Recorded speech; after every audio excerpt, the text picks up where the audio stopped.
조직신학에서 언약을 두 가지로 구분합니다. 그것은 행위 언약과 은혜 언약으로 구분하는데요. 주로 이제 구약을 행위 언약이다. 신약은 은혜 언약이다.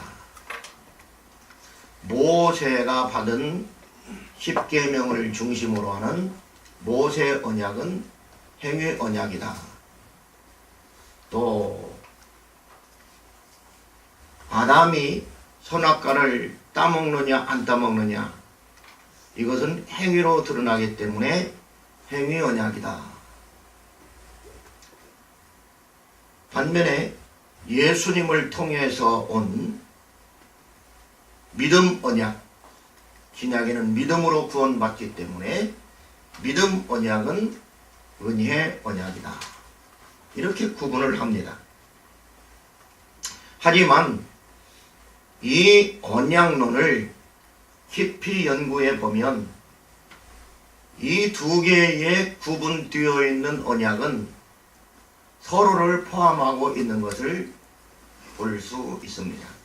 다시 말해서 행위 언약 안에 은혜 언약이 있고 은혜 언약 안에 행위 언약이 포함되어 있다는 것입니다. 이 둘이 포함되어 있으면 뭔가 문제가 있지 않는가? 서로가 서로를 설명할 수 없게 되는데, 그러면 이게 어떻게 될 것인가? 그러나 비논리적인 것 같지만 은혜 언약 속에 행위 언약이 있고 행위 언약 속에 은혜 언약을 넣어 놓으심으로 하나님의 은혜가 나타날 때에는 더욱 풍성하게 시너지 효과를 가지고 나타날 수 있도록 하나님은 정해 놓으셨습니다. 그렇기 때문에 우리가 은혜로 구원받고 믿음으로 구원받았지만 이 받은 사람이 행위 언약, 다시 말해서 모세의 율법, 구약의 율법을 지켜 행하게 되면 그 첫 번째 은혜 언약, 받은 은혜가 더욱더 풍성해진다는 거예요.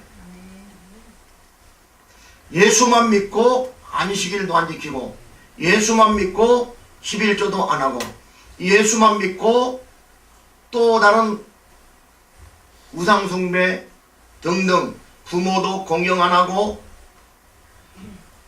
다른 여타의 십계명을 지키지 않는다고 말이에요. 그러면 은혜 언약 속에 있을 수는 있지만 그 은혜 언약도 파리하게 메마른 소처럼 될 수밖에 없다. 필리핀 가본 분들은 지금쯤 필리핀에 가게 되면 하얀 소들이 가끔 노을에 이제 이렇게 있습니다. 그런데 지금은 이제 작년 11월 달 이후로 12월 달 1, 2, 3, 4 겨울에 비가 안 오기 때문에 지금은 거의 파란 풀을 볼 수가 없습니다. 다 누렇게 되어 있고 먹을 게 거의 없습니다. 그러면 지금쯤은 소들이 어떻게 되냐면 여기 앙상한 뼈들만 남아 있습니다. 주인을 좀 잘 만나면 그나마 조금 살이 찌는데 주인을 잘못 만난 소들은 주인이 소를 뭐 이런 언덕 같은 데 한번 딱 걸어 놓으면 이 세막대기를 딱 꽂아 놓으면 하루 종일 거기에서 뱅뱅뱅뱅 아무것도 먹을 것도 없어요. 내가 볼 때 흙밖에 없어. 풀이 전혀 없는데도 그냥 그걸 그대로 놔둬요, 하루 종일. 그러니 뭐 죽을 판이죠. 이처럼 나는 은혜 언약을 받은 사람이야, 나는 구원받은 사람이야 라고 하면서 행위는 필요 없어 라고 한다면 마치 그런 소처럼 된다는 거예요.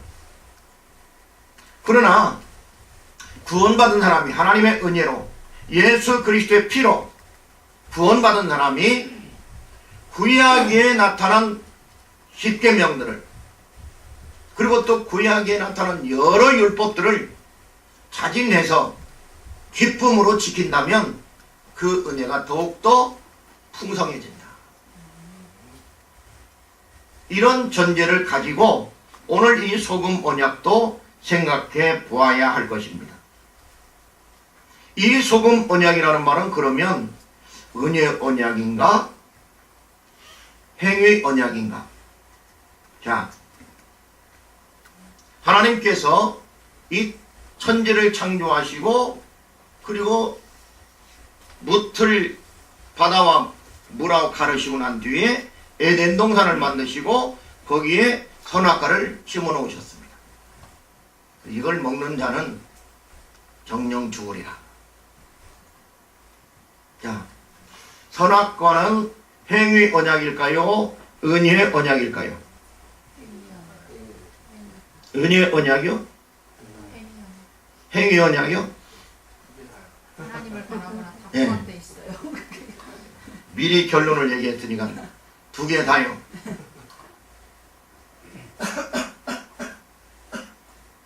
선악과를 따먹느냐 안 따먹느냐 이게 행위에 관한 것이기 때문에 행위의 언약이죠.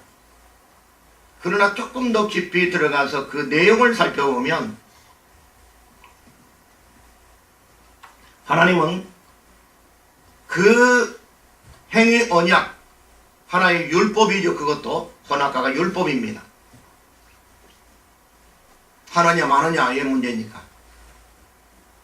그 율법을 통해서 하나님은 아담과 하와가 자기들끼리 놀고 다니다가 선악과만 바라보면 누가 생각나야 돼요? 하나님이 생각나야 돼요. 하나님이 따먹지 말라고 그랬지? 그런데 따먹지 말아라 라는 그 말씀을 통해서 누구를 바라보고 누구에게 돌아가야 돼요? 하나님께 돌아가야 되는데 따먹지 말아라 거기에 멈춘 거예요. 다시 말해서 달을 가리키는 손을 보고 달을 봐야 되는데 손가락을 바라보고 있다고 말입니다. 그런 신앙을 가진 사람들이 이 세상에 참으로 많습니다. 구약의 율법도 율법을 통해서 누구를 만나는 거예요? 하나님을 만나는 겁니다.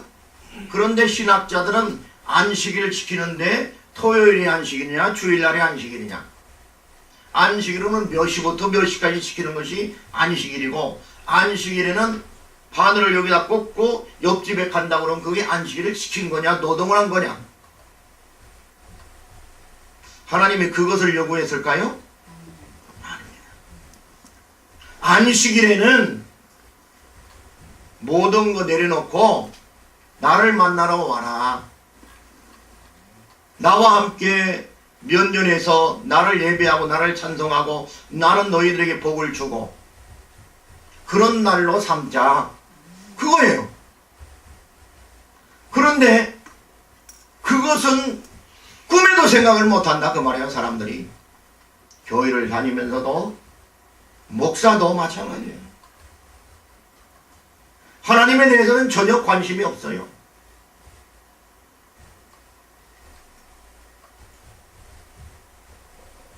그렇기 때문에 선악과는 하나의 율법이고 행위 언약 차원이지만 하나님은 그것을 통해서 은혜를 베풀어 주시는 거예요. 아무것도 할 수 없는 아담과 하와에게 선악과를 통해서 자기를 만날 수 있도록, 자기를 기억날 수 있도록, 자기와 함께 할 수 있도록 기회를 주시고 문호를 개방해 놓으신 거예요.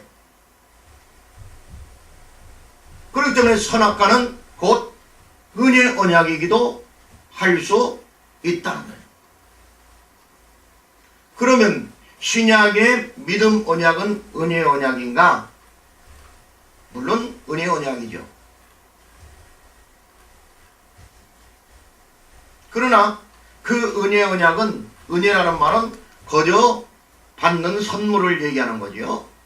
그렇기 때문에 거저 받았습니다. 우리가 행한 것이 없습니다. 하나님께서, 다시 말해 예수 그리스도께서 아버지 하나님과의 관계에서 언약을 체결하시고 아버지와 아들 간의 언약을 체결하는 것을 뭐라고 하냐면 구속 언약이라고 하는데요. 구원 언약, 구속 언약, 내지는 협약, 계약, 뭐 다른 말을 사용해도 상관은 없습니다. 하나님과 아들 간에 맺은 언약입니다. 그것은 우리 인간과는 전혀 관계가 없습니다. 인간이 거의 개입되어 있지 않습니다. 왜냐하면 인간은 그것을 지킬 수 없다는 것을 하나님과 아들이 너무나 잘 알았기 때문입니다. 그렇기 때문에 자기의 독생자 아들 예수 그리스도를 이 땅에 보내서 택한 백성들을 위하여 십자가에 돌아가시게 허용하고 계시다는 거예요. 그게 은혜의 언약입니다. 그렇기 때문에 은혜의 언약 속에는 말은 은혜의 언약인데 우리 인간이 거기에 개입되어 있지 않다는 거예요. 그것은 그냥 거저 받은 거라는 거예요. 선물로 받은 거라는 거예요. 그래서 은혜의 언약이에요. 그럴지라도 여전히 은혜의 언약 가운데에서 우리가 주일날 이렇게 모여서 하나님께 예배하고 서로를 사랑하고 용서하고 이해하고 부부지간에도 마음에 안 들으니 나는 남편 말을 안 들을래, 나는 부인 말을 안 들을래, 그게 아니고 그 계약 가운데에서 그것을 지킴으로 더 풍성해지는 것처럼 하나님의 율법들과 약속들을 지킴으로써 우리가 더욱더 받는 은혜가 풍성해진다. 그런 거예요. 그래서 여기에서도 이런 소금 언약이라고 하는 개념 자체가 오늘 본문 말고 레위기서 2장 13절에 보면 이런 말씀을 하고 있습니다. 내 모든 소재물에 소금을 치라. 네 하나님의 언약의 소금을 네 소재에 빼지 못할지니 내 모든 예물에 소금을 드릴지니라.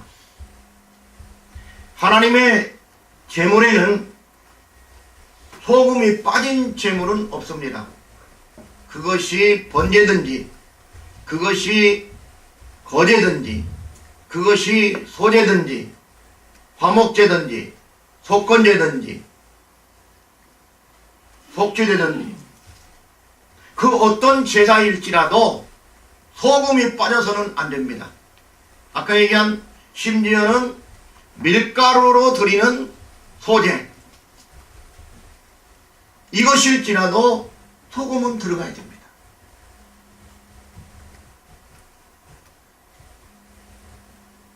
이것을 일컬어서 소금 언약이라고 말하는 겁니다.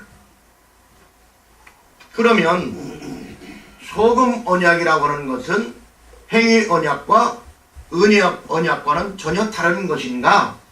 라고 볼 때에 그 안에 포함되어 있다라고 미리 전제를 하고요.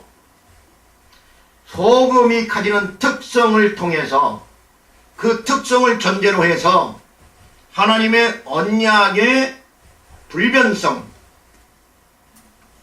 하나님의 언약의 연합성, 하나님의 언약의 그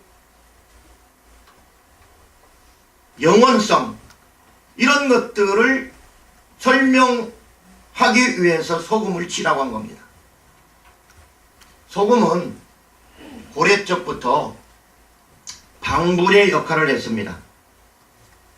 방불의 역할을 하는 것은 동양권하고 서양권하고 좀 달랐는데요. 동양권에서는 주로 소금을 가지고 방부제 처리를 했습니다.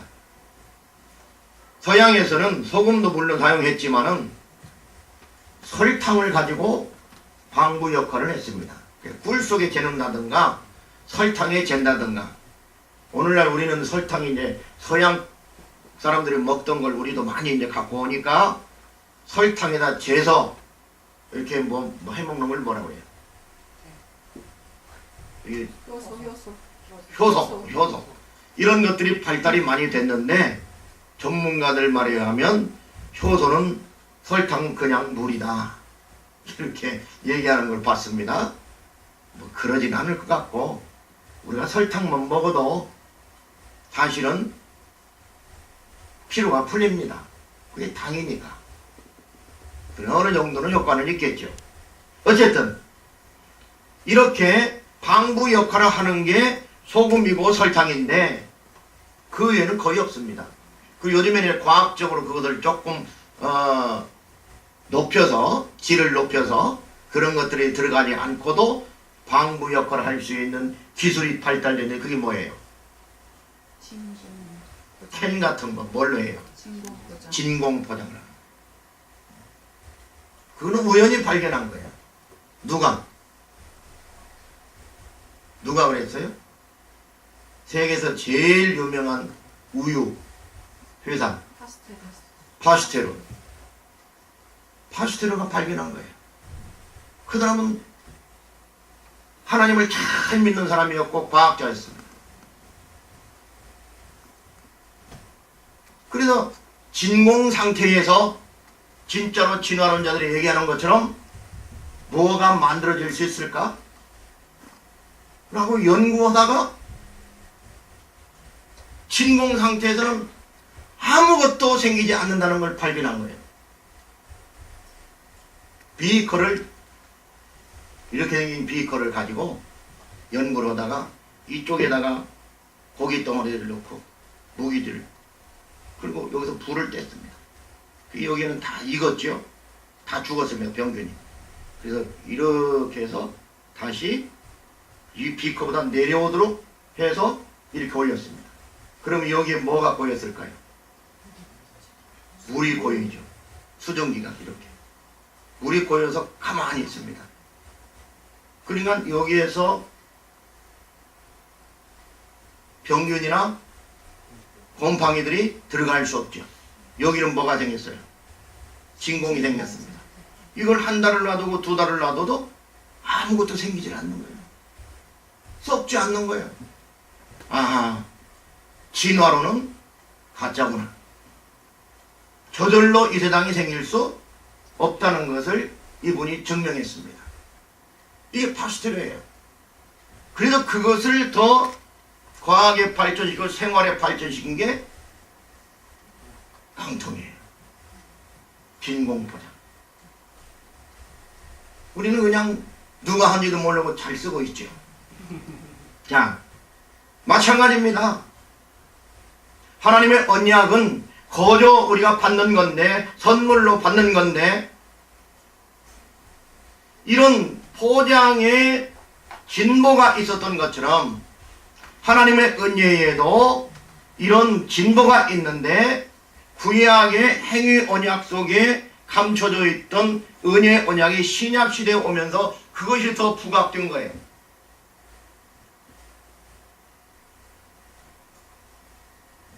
언약이라고 하는 말이 있는데요, 베리트라는 단어입니다. 히브리어에. 베리트라고 하는 단어는 자르다 라는 말이에요. 원래 기본형은. 여기에서부터 계약, 연합, 동맹이라고 하는 의미가 나오게 됩니다. 이 말은 계약을 할 때에, 언약을 체결할 때에 동물을 잡아서 각을 떠서 양쪽으로 나눠놓고 둘이서 손잡고 거기를 지나감으로 계약을 체결한 것에 대한 그것으로부터 이 자르다라는 말이 나온 겁니다. 성경에서는 대표적인 사례가 아브라함과 하나님과의 맺었던 언약 관계 속에서 하나님께서 이제 아브라함과 언약을 맺기 위해서 동물을 잡아서 각을 떠나라 그러겠습니다. 아브라함이 아침부터 부지런하게 그 일을 수행했습니다. 믿음으로. 그래 아무리 와 해도 하나님 안 오시는 거예요. 해가 질녘쯤에도 졸았습니다. 그러니까 목사도 졸 수 있는 거예요. 아브라함도 졸았으니까. 졸았습니다. 잠깐 존 사이에 뭐가 휙 지나가는데 하나님 혼자서 그냥 횃불처럼 그 사이를 통과해서 지나가 버리고 말았습니다. 깜짝 놀랐습니다. 히브리서는 이것을 뭐라고 기록하고 있냐면, 해석을 하냐면 하나님께서 자기보다 큰 이가 없으심으로 자기가 자기를 가리켜 맹세하여 가라사대 내가 너를 복주고 복주어 창대케 하고 창대케 하리라. 하나님 혼자서 아브라함과 계약을 맺어봤자 아브라함이 지킬 수 있어요 없어요? 없다는 거예요. 그렇기 때문에 하나님 혼자서 아브라함이 잠든 사이에 지나가면서 언약을 혼자 증인 삼고 혼자서 계약한 거예요. 그러나 계약 당사자는 누구예요? 사실은 아브라함이죠. 당사자는 아브라함이죠.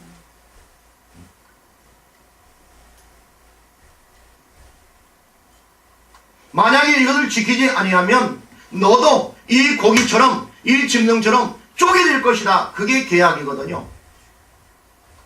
근데 아브라함을 쪼갤 수는 없잖아요. 하나님이. 그러니까 아브라함 대신 하나님께서 아브라함이 못 지키니까 누구를 쪼갠 거예요? 자기의 독생자 예수 그리스도를 쪼갠 거예요.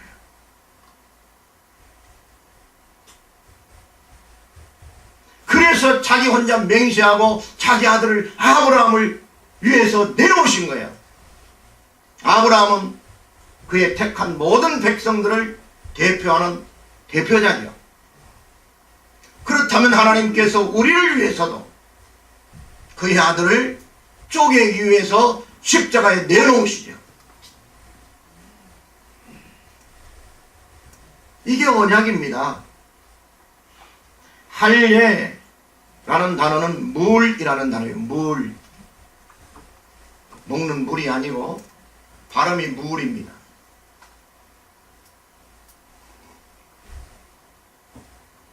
근데 이것도 표피를 자르다, 할례하다, 조각내다, 파괴하다 이런 뜻이 있습니다. 아브라함에게 할례를 받으라고 했습니다. 아브라함은 몇 살 때 할례를 받았습니까? 몇 살 때? 99살 때 받았을까요? 100살 때 받았을까요? 바로 부름 받았을 때 받았을까요? 아무거나 말해도 30%.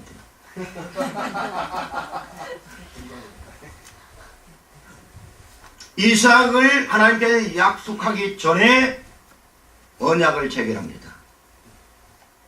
1년 후에 네가 아들을 낳을 거다. 그럼 몇 살 때 받았을까요? 19세. 99살 때. 언약을 체결합니다. 언약의 산물이 뭐예요? 이삭이죠. 이삭은 누구를 가르치는 거예요? 그리스도를 모델, 그리스도의 모델. 그러니까 이삭은 하나님께서 나에게 제물로 바치라 해서 하나님께 바쳐졌습니까? 안 바쳤습니까? 바쳐졌습니다. 물론 양이 대신 죽었지만. 아브라함은 그렇기 때문에 하나님 아버지를 보여주는 상징성이 있는 인물이에요. 다윗은 예수 그리스도를 보여주는 인물이고 그들 통해서 구약에 오고 오는 선진들을 교육했던 겁니다. 그런데 그들은 알지 못했어요. 그냥 혈통적 아브라함이 위대한 아브라함이고 훌륭한 아브라함이고 열방의 아버지라는 것은 알았습니다. 근데 더 이상 넘지를 못했습니다. 여러분, 오늘날도 마찬가지입니다. 예수는 역사적인 인물인 거 분명하고, 그리고 위대한 분인 거 분명하고, 사랑의 사도인 거 분명하고, 그거 아는 사람 많아요. 수두룩합니다. 그거 모르는 사람 없습니다. 그런데 예수가 하나님이시고 우리를 위해서 구원한 구원자라고 하는 것을 믿는 자는 그리 많지 않다는 거예요. 교회 다니고 있어도 그것을 경험하기까지는, 그렇게 믿기까지는 매우 어렵다는 거예요. 하나님의 은혜가 아니고서는 그것은 불가능한 일이에요. 그리고 또 하나의 단어가 있습니다. 바라라고 하는 단어입니다. 이 바라라고 하는 단어는 선택하다, 깨끗하게 하다, 명백히 하다, 먹이다, 이런 뜻이 있습니다. 이 단어도 언약과 연관되어 있는 단어입니다. 그러니까 언약과 연관되어 있는 것은 할례라는 물이라고 하는 단어와 바라라고 하는 깨끗하게 하다, 선택하다, 먹이다, 이런 명백하게 하다, 이런 등등의 뜻이 있는 바라라는 말과도 연관되어 있는 게 언약이에요. 자, 그렇다면 이 세 단어를 함께 연결해서 우리가 보면, 아하, 언약이라고 하는 것은 뭔가 두 상대자가 무엇을 위해서 결의를 하거나 또 약속을 하는 것인데, 그 약속을 안 지키면 누군가가 안 지키냐는 죽을 수밖에 없구나.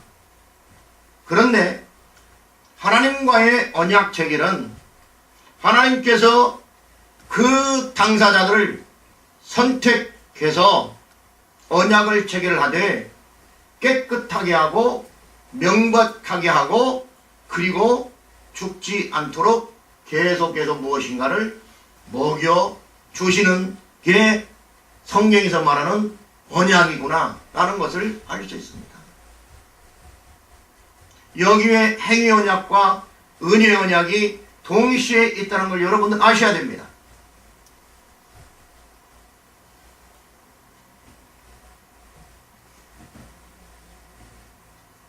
소금이라는 단어는요, 마라흐라는 단어입니다.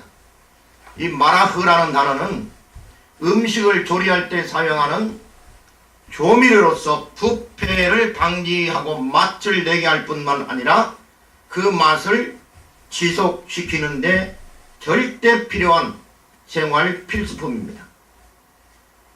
소금을 쳤는데 하루가 지났더니 소금 맛이 떨어졌다. 그런 거 음식 먹어본 적 있습니까? 다른 것들은 뭐 참기름이라든가 들기름이라든가 했는데 바로 먹어야지, 그렇지 않으면 산안에서 날아가거나 상합니다. 그죠? 그런데 소금은 오늘 100g 넣었다. 그럼 내일도 100g 효과가 있다니까? 사라지지 않는다니까요?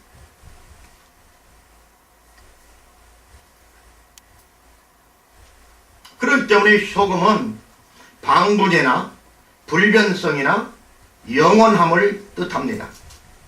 따라서 이 소금은 고대로부터 계약을 체결하고 그 체결한 계약을 확증할 때에 계약 당사자들이 그것을 먹음으로써, 함께 그 소금을 함께 먹음으로써 계약의 지속성과 변개치 않을 것임을 표시했던 우정과 친교, 그리고 불변성의 상징물이었습니다. 다시 말해서 다윗과 요나단이 우리 친구 하자 목숨을 걸고 누가 어떤 일을 당한다 할지라도 피하지 말고 우리는 형제처럼 지내자 라고 맹약을 했습니다. 그때 뭘 먹었을까요? 소금을 먹었답니다. 안 봐도 알아요. 성경에 기록되어 있지 않아도 그들은 소금을 먹으면서 맹세했을 거예요.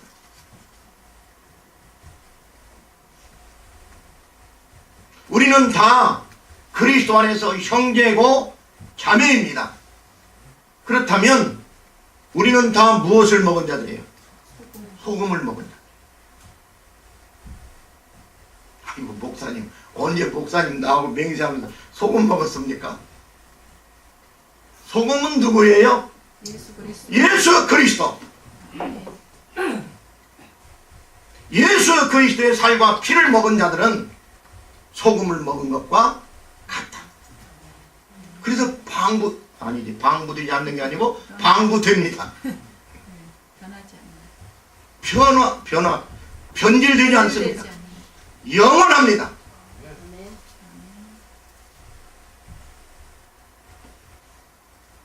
그러면 소금 언약이 지니는 뜻은 무엇인가?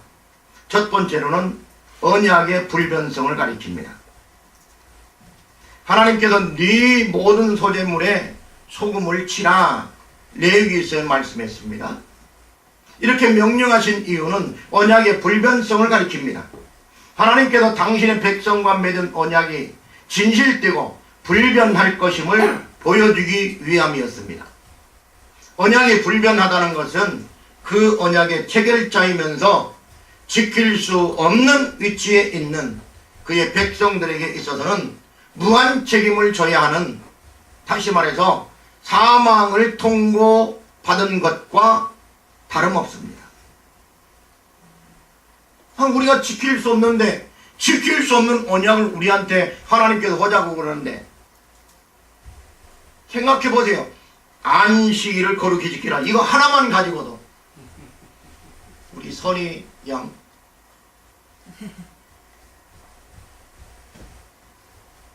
안식일을 거룩히 지키라.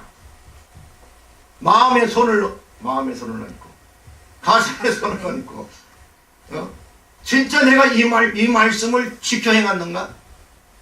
우리 변론행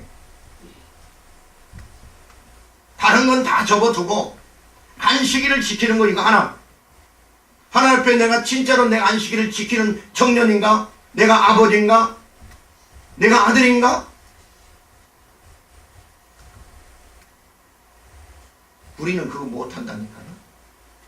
조금 덜 하는 사람이 있고 조금 덜 하는 사람이 있을 수 있지요.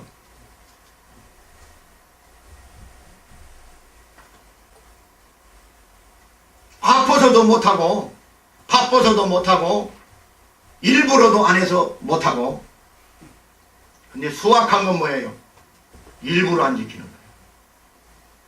일부러 안 지키면 어떻게 될까요? 내가 이날 복 주고 복 주어 그랬는데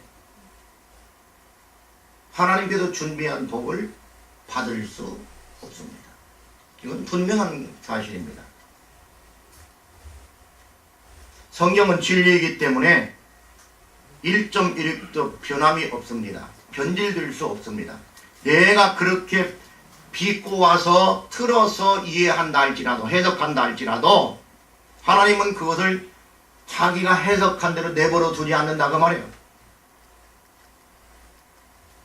그게 언약이에요. 한번 약속해 주신 거, 말씀을 주신 그대로 집행하고 실행하신다 그 말입니다. 그런데 여기는 이 하나님의 언약의 불변성은 우리는 지킬 수 없기 때문에 하나님은 언약의 불변성을 얘기하고 있는 거예요. 만약에 그 언약이 못 지키겠다, 못 지킨 경우 죽여야 되겠다 라고 한다면 우리는 살아남을 자 한 사람도 없다는 거예요. 그래서 성경은 하나님이 아브라함에게 약속하실 때에 가리켜 맹세할 자가 자기보다 더 큰 이가 없으므로 자기를 가리켜 맹세하여 이르시되 내가 반드시 너에게 복주고 복주며 너를 번성케 하고 번성케 하리라 하셨더니 그가 이같이 오래 참아 약속을 받았느니라.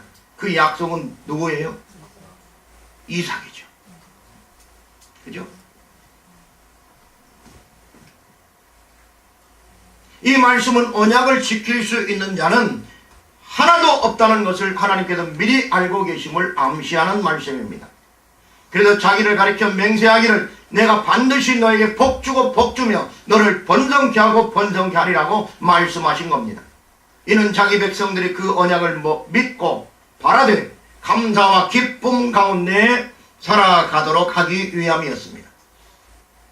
이스라엘 백성들은 이 소금 언약을 지키기 위해서 제물에 소용되는 소금과 제단에 불을 지필 장작을 공동으로 부담해서 성전뜰 소금의 방에 항상 비치해 두었습니다. 에스라 시대에, 다시 말해서 바벨론 포로에서 70년 만에 돌아올 그때에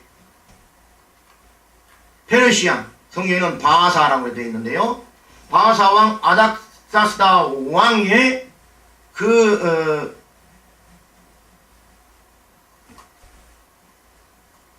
기록을 보면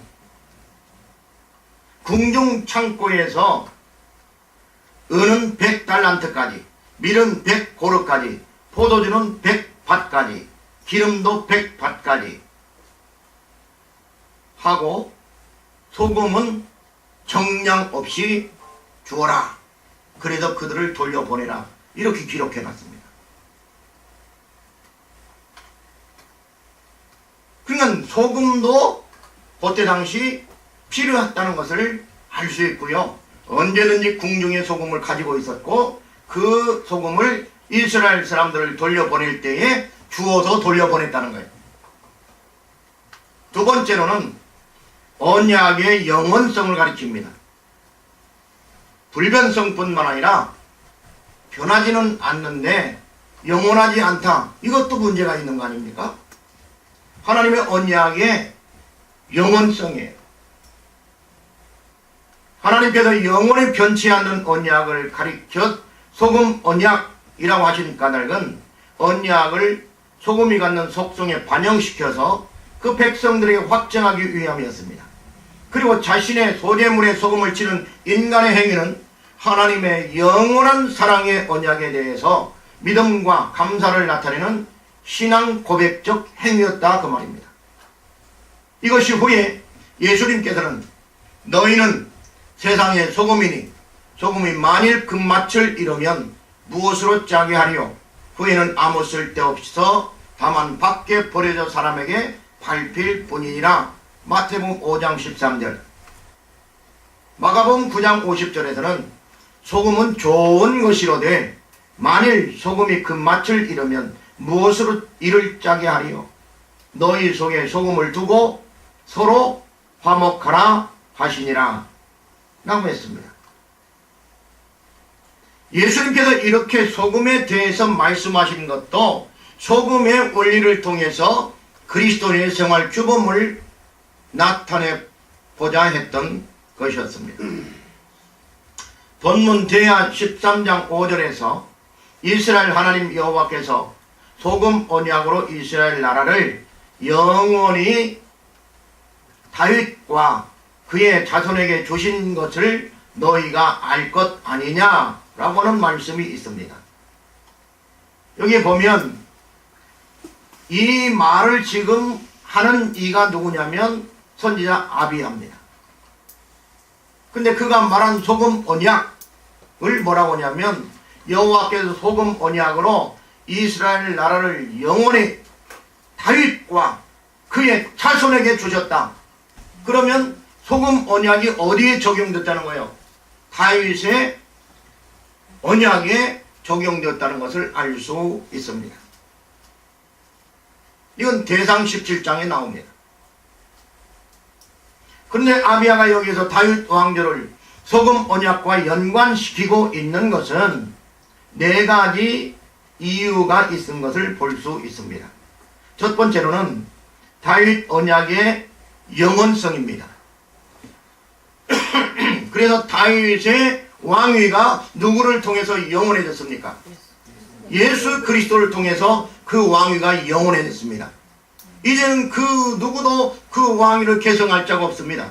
예수 그리스도가 마지막 왕입니다.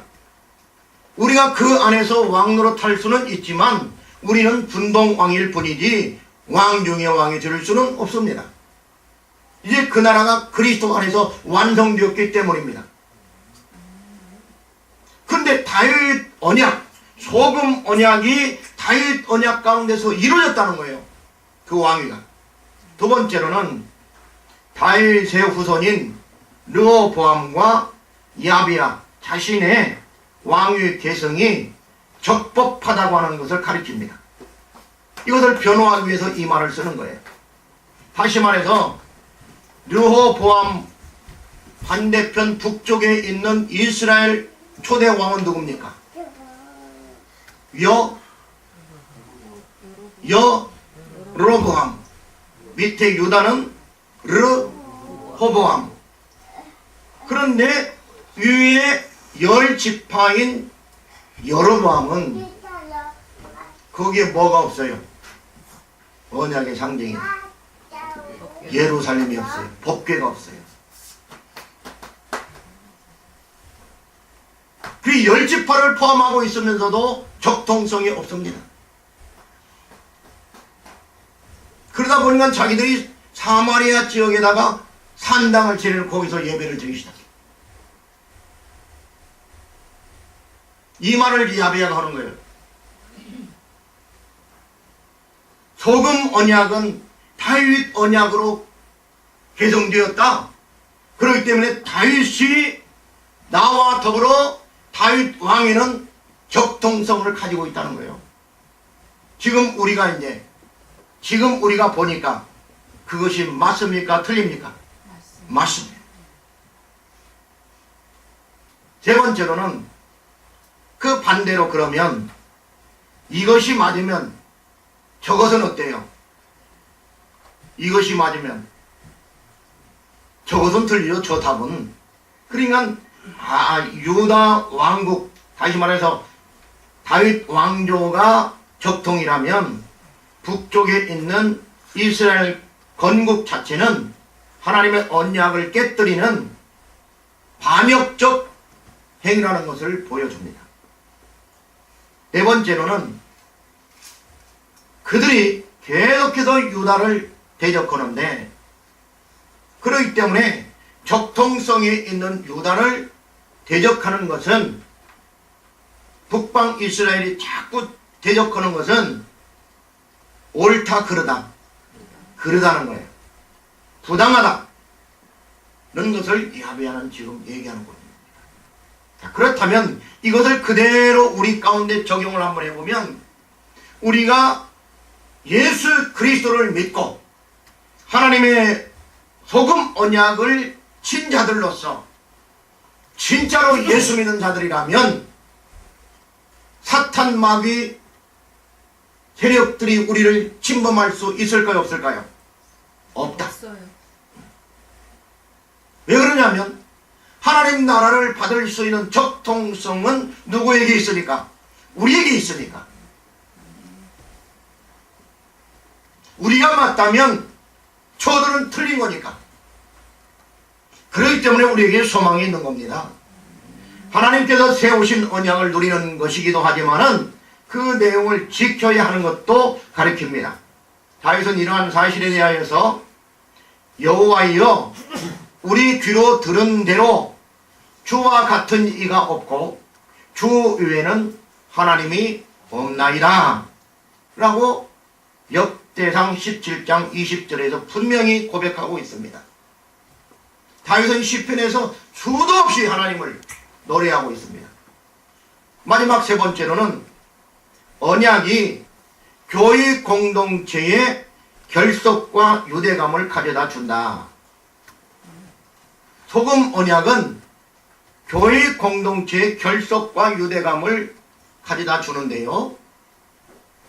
바울 사도는 뭐라고 했냐면 그것을 골로새 4장 6절에 보면 너희 말을 항상 은혜 가운데서 소금으로 맛을 냄과 같이 하라. 그리하면 각 사람에게 마땅히 대답할 것을 알리라. 할렐루야. 그러니까 소금으로 요리사가 맛을 내는 것처럼 우리도 서로에게 서로에게 맛있는 말을 해야 된다는 거죠.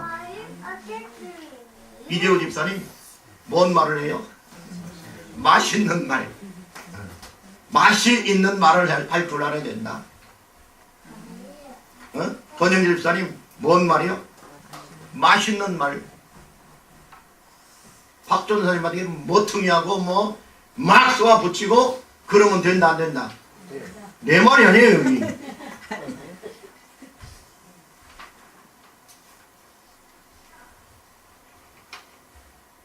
그거 안 된다는 거예요.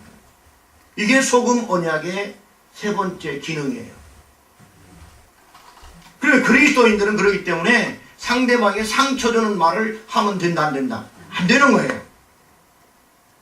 이것은 소금이 끝까지 변치 않게 하는 방부제로서의 역할뿐만 아니라 매 끼의 식사에 꼭 필요한 양념임을 가리킵니다. 소금은 음식을 조리할 때 재료들이 서로 어우러져 맛을 한층 더 고조시키는 역할을 합니다.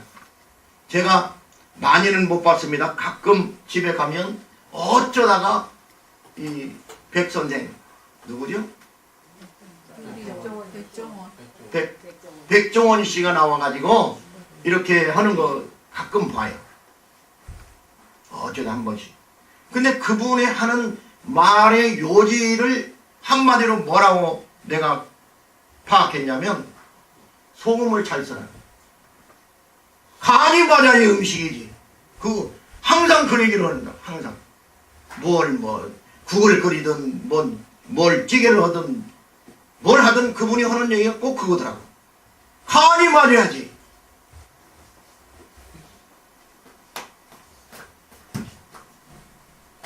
요리의 핵심은 간이라는 거예요. 그분은. 여러분들은 어떻게 그분을 파악했는지 모르지만 맞습니까? 간이 적절하게 배어있어야 우리 공동체가 변치도 않고 영원하고 썩지도 않고 골고루 아름다워진다. 자, 그러면요 소금을 간을 적당하게 잘 맞추면 어떤 현상이 일어나는가? 그분이 하는 얘기예요.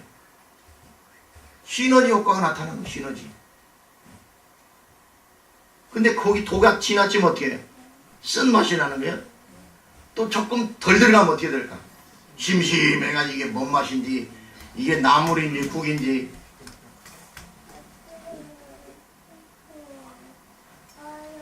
그게 적당히 잘 맞추는 게 뭐냐면 요리사지, 요리사. 그렇게 할 수 있는 사람이. 그죠? 우리는 영적인 그리스도 안에서 모두 다가 요리사가 되시기를 바랍니다. 그래서 교회를 풍요롭게 하고 하나님의 교회를 풍성하게 하고 사랑이 넘치게 하고 용서와 자비와 긍휼이 넘치게 하는 그런 공동체가 되어야 되겠다. 자, 소금 언약의 세 가지 기능. 첫 번째는 뭐예요? 불변성입니다. 두 번째는요? 영원성입니다. 세 번째는 뭐예요? 유대감을 일으키는 골고루 해서 유대감과 화합과 아름답게 하는 역할을 하는 거예요. 맛을 내는 역할을 한다. 한마디로 해요. 맛을 내는. 이렇게 함으로써 소금 언약을 그리스도 안에서 우리가 이루어 가는 거예요. 자, 우리 교회가 그런 소금 언약의 역사를 일으키는 이제 중반기로 접어들었습니다. 벌써 4월, 그죠? 올해도 금방 가버려요. 올 전반기는 선교지 갔다 오면 끝나는 거예요. 하나님께서 전반기에 어떻게 우리에게 역사하실지. 이번 주에는 은퇴 목사님들 15분, 우리 여기에서 한 2-3분 가게 되면 뭐 7-8분 식사를 맛있는 걸 싸고 맛있는 거 하여튼 싸고 맛있는 거를 준비할 수 있도록 지금 했습니다. 그분들은 자기들 돈을 가지고 그런 데를 이제는 가보실 수 없는 연재, 그리고 이 지능도 자꾸 떨어지니까 근데요, 너무 염려하지 마세요. 1인당 14,000원밖에 안 해요. 부패인데. 근데 아주 좋아요. 그런 데를 하나 알아놨어요. 분위기도 좋고 여러 면에서 가치가 있는, 우리 대접받았다 그럴 정도로 좋은, 다른 데는 다 알아봤어요. 3만원, 4만원, 5만원 그러는데 14,000원 기도해 주시기 바랍니다. 이렇게 해서 내가 지난주에 누구를 어떤 목사님한테 그런 얘기를 했어요. 그랬더니 그러냐고. 그럼 나도 한번 올해 한번 하겠습니다. 이병택 목사님한테 얘기했더니 이병택 목사님도 그럼 우리 교회에서 한번 하겠습니다. 세 사람이 지금 올해 하는 겁니다. 그러면 9교회만 더 있으면 한 달에 한 번은 대접할 수 있는 거예요. 어려운 거 아니에요. 누군가가 시작하면 된다. 기도하겠습니다.